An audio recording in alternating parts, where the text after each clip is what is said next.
Hello everyone. कैसे हैं आप सब लोग। उम्मीद करता हूँ आप सब लोग बहुत ही बढ़िया होंगे। तो आज की क्लास में हम सीखने वाले हैं एक बहुत ही इम्पॉर्टेंट चीज़ जो है डेटा वैलिडेशन। तो डेटा वैलिडेशन एक्सेल में एक बहुत ही इम्पॉर्टेंट रोल प्ले करता है। देखिए, आज हम डेटा वैलिडेशन की एक एक चीज़ बहुत बारीकी से सीखने वाले हैं। डेटा वैलिडेशन को कैसे हमें यूज़ करना है, उसके क्या क्या फ़ायदे हैं, एक एक चीज़ हम प्रैक्टिकली देखने वाले हैं। देखिए, फॉर एग्जांपल, देखिए, पहले में हमने लिखा हुआ है नेम ऑफ क्लाइंट। जैसे ही मैं नेम लिखने के लिए पहले सेल पे आता हूँ, पहला सेल सेलेक्ट करता हूँ, तो मुझे देखिए सामने एक मैसेज मिल रहा है। एक मैसेज, एक इंस्ट्रक्शन मुझे दिए गए हैं, only numbers are not allowed. ये कैसे आया है, कहाँ से इसको लाना होता है, क्या लिखना होता है। तो देखिए, अब हम एक काम करते हैं, एक एक चीज़ हम देखेंगे। इसमें सबसे पहले मैं कुछ डेटा फिल करता हूँ। जैसे लिखा हुआ है only numbers are not allowed, तो सबसे पहले हम इसमें नंबर्स ही फिल करके देखते हैं। देखिए, इसमें एरर आ गया, invalid name, numbers are not allowed in this field. अगर मैं इसमें लिखता हूँ टेक्स्ट, देखो इसने एक्सेप्ट कर लिया। अगर नंबर्स लिखता हूँ तो नहीं एक्सेप्ट कर रहा, नहीं मुझे ये नंबर एंटर करने दे रहा है इस सेल में। तो ये मैंने कैसे किया हुआ है, ये सारा ये काम होने वाला है डेटा वैलिडेशन के थ्रू। तो पूरा वीडियो एंड तक ज़रूर देखिएगा अगर आपको एक्सेल में बहुत सारी चीज़ें करनी है तो। देखिए, उसके बाद मोबाइल नंबर, इसमें हमें दिखता है, जैसे ही हम मोबाइल नंबर पे आते हैं तो हमें इंस्ट्रक्शन में क्या दिखा रहा है, मस्ट कंटेन 10 डिजिट। इसका मतलब यहाँ पर अगर मैं 9 लिखूँगा, 9 डिजिट लिखूँगा, तो ये एक्सेप्ट नहीं करेगा। क्या दिखा रहा है, please check you have entered a wrong number, retry. या तो मैं इसको पूरा करूँ या फिर ये मुझे हटाना पड़ेगा। ओके, अगर ये 9 डिजिट होते हैं तो, 10 से कम होते हैं तो, या ज़्यादा होते हैं तब भी। देखिए, सेम आधार नंबर पे आता हूँ तो मुझे क्या इंस्ट्रक्शन दिखा रहा है, one Aadhaar number can be used once only. एक आधार नंबर सिर्फ एक ही बार यूज़ किया जा सकता है। अगर मैं इसको सेम आधार नंबर 2 बार डालता हूँ, देखिए क्या एरर आता है।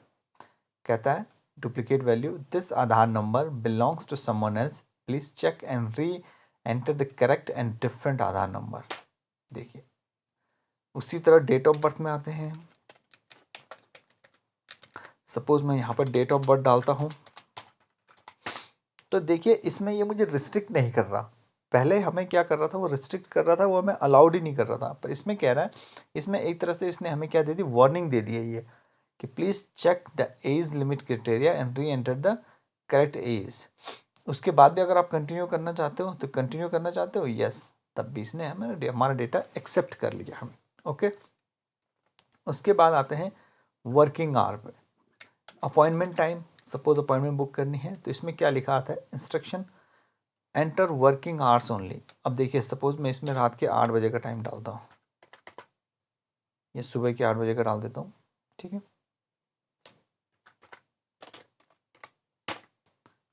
नहीं ले रहा है, देखिए, sorry we won't be available at that time, please select another time. ठीक है, तो ये सारी चीज़ें करी हुई हमने डेटा वैलिडेशन से। अब आप लोग कह रहे होंगे कि यार एक ही सेल में बता दो ना, बार बार क्यों बता रहे हो। तो डेटा वैलिडेशन में बहुत सी चीज़ें हैं सीखने के लिए, तो हमने हर सेल में अलग अलग चीज़ यूज़ की हुई है। जैसे इसमें लिस्ट, देखिए ये आपको लिस्ट में मिल रहा है, सिटी के नाम लिखे हुए हैं बेसिकली। ओके, देखिए हम इसमें सेलेक्ट करते हैं, ये हमारे पास कुछ सिटीज़ के नाम पहले से ही आ रहे हैं। ओके, अब जैसे मैं यहाँ पे XYZ कोई सिटी का नाम लिखना चाहता हूँ, तो देखिए हमें ये दिखा रहा है, वार्निंग दे रहा है, this place is not in list, do you want to add and continue. हम करते हैं यस, कंटिन्यू करते हैं। अब ये ऐड हो गया इसमें। ओके, देखिए इसमें हमने इसको ऐड कर दिया, करेक्ट। उसके बाद लैंडलाइन नंबर पे क्या दिखा था, ऑप्शनल है, enter landline number if available, अगर अवेलेबल है तो एंटर कीजिए। उसी तरह डेसिमल में कहता है amount can not be less than 2.5 and can not be greater than 10.5। देखिए इसका मतलब अगर मैं 2.4 करूँगा तो नहीं लेगा, अगर मैं 10.6 करूँगा नहीं लेगा, ये मुझे अलाउड ही नहीं कर रहा। उसी तरह रेटिंग के लिए है, देखिए मुझे इंस्ट्रक्शन में क्या दिखा, rating can not be greater than 10 and less than 0। इसका मतलब मैं अगर यहाँ पे 11 लिखूँगा तो नहीं लेगा, -1 लिखूँगा तो नहीं लेगा।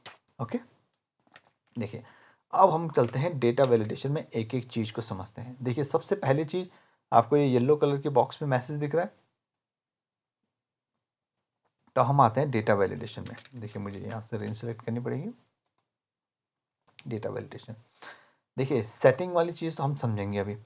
इसमें हम कस्टम क्या है, टेक्स्ट लेंथ क्या है, टाइम क्या है, डेट क्या है, लिस्ट क्या है, डेसिमल क्या है, होल नंबर क्या है, एनी वैल्यू क्या है, ये सारी सेटिंग में हम समझेंगे। ये है इनपुट मैसेज। इनपुट मैसेज तो आपको येलो बॉक्स के अंदर दिख रहा है, ये instruction only numbers are not allowed, ये हमने क्या किया हुआ, इनपुट मैसेज है ये। ठीक है, आपको यहाँ पे टिक रखना है, so input message when cell is selected. Okay, आपको ये हमेशा टिक रखना है। ओके तो देखिए ये होता है इनपुट मैसेज, और उसके बाद आता है एरर अलर्ट। इसमें देखिए स्टॉप, वार्निंग एंड इन्फॉर्मेशन, तीन चीज़ें होती हैं। स्टॉप मीन्स आप इस सेल में अगर आपकी कंडीशन सेटिस्फाई नहीं होती है तो आप इसमें कोई भी वैल्यू एंटर नहीं कर सकते। वार्निंग मीन्स जैसे हमारे यहाँ पर दिखा रहा था डेट ऑफ बर्थ में, आपको सिर्फ वार्निंग दिखाएगा कि यहाँ पर आपकी कंडीशन सेटिस्फाई नहीं हो रही है, तो उसके बाद भी क्या आप कंटिन्यू करना चाहते हैं, तो अगर आप कंटिन्यू करना चाहते हैं तो ओके, अगर आप वार्निंग में रखते हैं तो वो आप कंटिन्यू कर सकते हैं। इन्फॉर्मेशन वो आपको सिर्फ एक इन्फॉर्मेशन देगा। ओके यस, तो देखिए अब एक एक चीज़ समझते हैं। सबसे पहले हमने इसमें क्या किया था, टेक्स्ट डाल रहे थे तो नहीं अलाउड कर रहा था वो हमें टेक्स्ट एंटर करना। उसके लिए कैसे करना है आपको, इसके लिए हमने इसमें फॉर्मूला यूज़ कर रखा है इस टेक्स्ट का। देखिए हमने फॉर्मूला यूज़ कर रखा है इस टेक्स्ट का। आप आएंगे सेटिंग में, सेटिंग में कस्टम में जाके अगर आपको किसी फॉर्मूले को यूज़ करना है तो आपको कस्टम सेलेक्ट करना है। इस text B2 is equal to true. अब देखो मैं पहले आपको ये फॉर्मूला समझाता हूँ ध्यान से। यहाँ पे मैं फॉर्मूला समझाता हूँ, मैं लिखता हूँ इज इक्वल टू इस टेक्स्ट, और अगर ये वैल्यू इसमें टेक्स्ट है, देखो अभी फॉल्स आया, फॉल्स इसलिए आया क्योंकि यहाँ पे क्या है, नंबर है। अगर मैं ए लिखता हूँ टेक्स्ट आ गया, तो अगर यही फॉर्मूला हमने यूज़ कर रखा है कि अगर यहाँ पे मुझे क्या मिल जाता है, टेक्स्ट मिल जाता है, text is equal to true है तो ठीक है, अदरवाइज अगर यहाँ पे text is equal to true है तो ठीक है, नहीं तो स्टॉप कर देगा वो वैल्यू को। स्टाइल में स्टॉप रहेगा, टाइटल में क्या रहेगा, इनवैलिड नेम, और एरर मैसेज में numbers are not allowed in this field. देखिए अब मैं यहाँ पे करता हूँ 1 2 3, ये है टाइटल जो हम अभी देख रहे थे, और ये है error message, numbers are not allowed in this field. Okay, और ये जो येलो कलर में दिख रहा है ये है इनपुट मैसेज। तो ये चीज़ हमें क्लियर होगी। यहाँ पर हमने नंबर्स नहीं, सिर्फ हमें टेक्स्ट चाहिए था, इसलिए हमने फॉर्मूला यूज़ किया is text.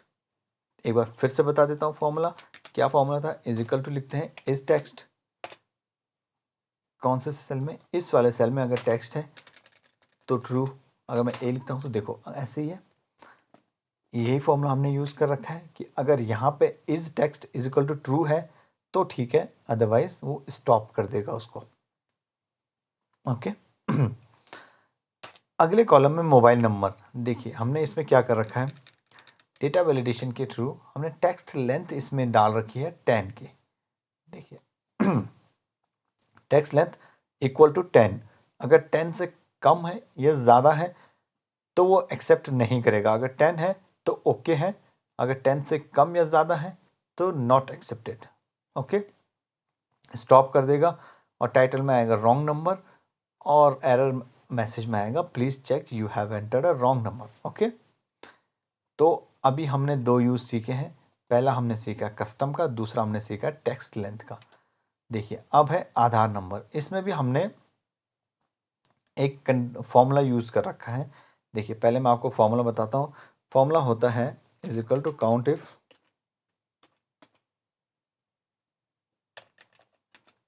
Is equal to count if, यहाँ से यहाँ तक मुझे कौन से सेल को काउंट करना है, कौन से सेल में ये वाला कितनी बार आया है ये काउंट करना है। देखो अभी एक बार दिखा रहा है, अगर मैं यहाँ पे भी एक लिखता हूँ तो 2 बार, 3 बार, तो इसका मतलब है इस फॉर्मूले से हमने क्या किया, फॉर्मूला है is equal to count if, उसके बाद रेंज सेलेक्ट की जहाँ से जहाँ तक हमें चाहिए, हम देखना चाह रहे हैं कॉमा करके फिर हमें क्या काउंट करना है वो हमने डाला है। तो ये है काउंट इफ फॉर्मूला। तो हमने यही फॉर्मूला यहाँ पे यूज़ कर रखा है आधार नंबर पे। देखिए एक कितनी बार आया यहाँ से यहाँ तक, 3 बार आया है। देखिए 1 बार, 2 बार और 3 बार। तो ये 3 बार एक आया, तो इसलिए इसने इसको काउंट कर दिया। ओके, यही हमने फॉर्मूला यूज़ कर रखा है कि आधार नंबर इस रेंज में सिर्फ एक ही बार आना चाहिए, एक वैल्यू। अगर एक से ज़्यादा बार आती है तो वो उसे स्टॉप कर देगा। देखिए ऐसे डेटा वैलिडेशन में है कस्टम काउंट इफ डी वाला कॉलम में पूरे D2 इज इक्वल टू 1 होना चाहिए। अगर 1 से ज़्यादा आता है तो उससे वो स्टॉप कर देगा, उससे वो स्टॉप कर देगा। ओके, और स्टॉप करके टाइटल आएगी डुप्लीकेट वैल्यू और एरर मैसेज में आएगा this Aadhaar number belongs to someone else, please check and reenter the correct and different Aadhaar number. Okay, तो ये आई होप ये चीज़ आपको क्लियर हो गई होगी। आपको फॉर्मूला लगाना है काउंट इफ का, पूरा डी कॉलम आपको सेलेक्ट करना है। ओके, इसलिए ये डी आ रहा है और आपको कौन सी वैल्यू चाहिए, D2 आपको चेक करनी है। इज इक्वल टू 2 है, इज इक्वल टू 1 है तो ओके है। अगर 1 से ज़्यादा है तो उसे वो स्टॉप कर देगा। ओके, इसके बाद है डेट ऑफ बर्थ।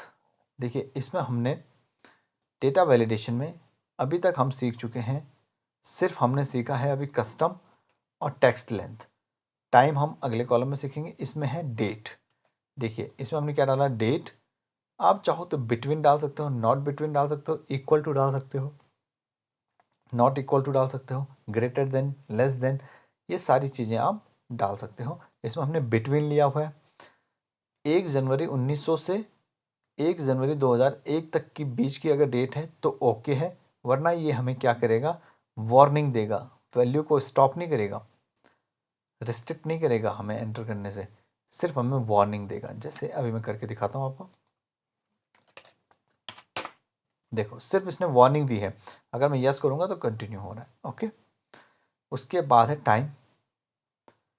टाइम में भी सेम है, बस हमें डेट की जगह टाइम सेलेक्ट करना होता है, स्टॉप। बस इसमें हमने टाइम सेलेक्ट कर दिया, टाइम सेलेक्ट कर दिया बिटवीन, और सुबह 9 बजे से शाम के 6 बजे तक अगर टाइम है तो ओके है, नहीं तो फिर हमें स्टॉप करेगा ये, और ये हमारा टाइटल रहेगा और ये हमारा एरर मैसेज रहेगा। बस सिंपल यही चीज़ें आपको रिपीट करते जाना है बार बार। उसके बाद सिटी। सिटी थोड़ा इम्पॉर्टेंट है। देखिए हमने क्या कर रखा है, ये एक लिस्ट बनाई। हम चाहें तो लिस्ट भी इसमें इंपोर्ट कर सकते हैं। देखिए कैसे, इतने इतने एरिया में मुझे डेटा चाहिए। डेटा वैलिडेशन में गया, सेटिंग में मैंने यहाँ पे करनी है लिस्ट, और फिर मैंने रेंज सेलेक्ट कर देनी है जहाँ पे मैंने लिस्ट बना रखी है। रेंज सेलेक्ट किया, अगर इसमें से कोई है तो ठीक है, नहीं तो मुझे वार्निंग देगा।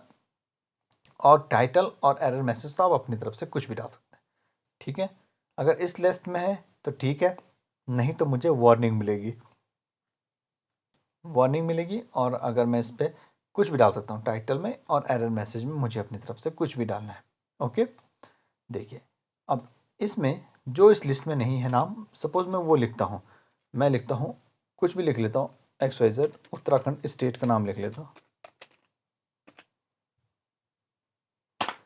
देखो this place is not in the list, do you want to add and continue. अगर मैं यस करता हूँ तो ये इसमें ऐड हो गया। लैंडलाइन नंबर के लिए ऑप्शनल है, enter landline number if available. Same decimal के लिए,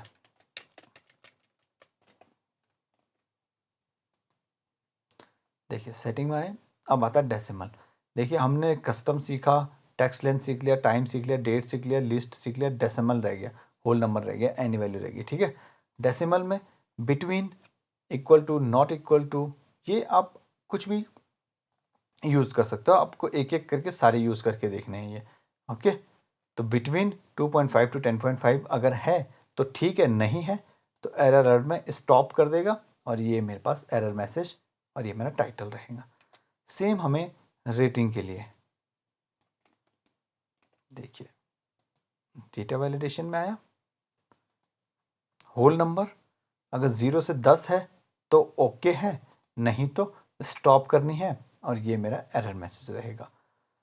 तो इसी के साथ डेटा वैलिडेशन का एक पार्ट ख़त्म होता है।